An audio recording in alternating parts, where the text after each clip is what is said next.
At biniblid na din yung caliper, smooth na din yung preno. Mahirap pa naman ang kargado pag mawalan ng preno. Lalo na pag lasing na tropang nakahiram. Kung hindi sa poste, baka sa palayan ng landingan. Ito na siya ngayon, kasolids. Napakasimple, pero may dating. Ano pa kaya ang susunod na piyesang babagay dito sa Mio para may suggest din natin sa ating tropa? Simpleng-simple pero pogi pang dailyhan. Yan ang gusto sakyan ng karamihan. Problema pa nga dito, ayaw mag-start yung Mio.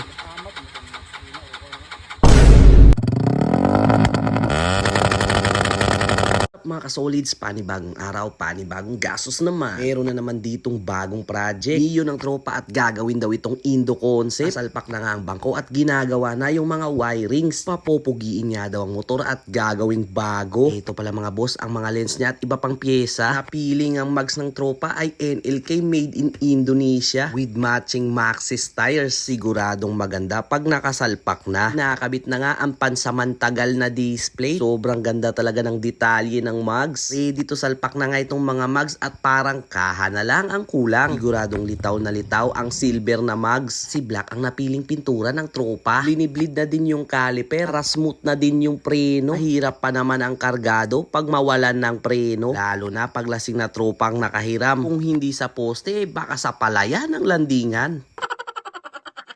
Salpak na nga din ang harap niyang mugs at itong kaha na lang ang kulang. Siguradong simple pero maangas ang datingan. Kuhang-kuha ang classic looks ng Mio 1. Nagka-problema pa nga dito sa ilaw kaya inaayos muna ang mga wirings. Abay syempre, paano mo masasabing pang daily kung walang ilaw? Dapat lang functional din. Kasi ang sabi nila, ang Indo concept pang daily daw talaga. Kaya alam mo na kung ano ang kulang dito, side mirror. Ang sipag talaga ng chief mechanic. Pagkatapos magpinta, wirings agad. Nagka-problema pa nga dito, ayaw mag-start yung Mio. Pero kaya pala ayaw mag-start, wala na palang laman. Wala na palang laman yung gasolinahan. Sabi mo marami, ubos na pala eh.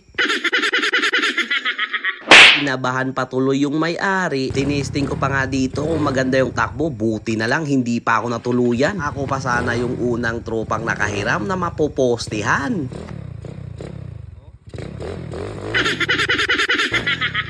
At eto na siya ngayon, kasolids. Napakasimple, pero may dating. Bagay na bagay ang kombinasyon ng silver na mag sa itim na kaha. Samahan mo pa ng pagka-classic looks ng Mio. At syempre, bagay din sa dry fit custom na shirt natin yan. Solids ba mga bossing? Ano pa kaya ang susunod na piyesang babagay dito sa Mio para may suggest din natin sa ating tropa? Simpleng-simple pero pogi pang dailyhan. Yan ang gusto sakyan ng karamihan. O paano ba yan mga bossing? Kita-kits tayo sa susunod na next time ha.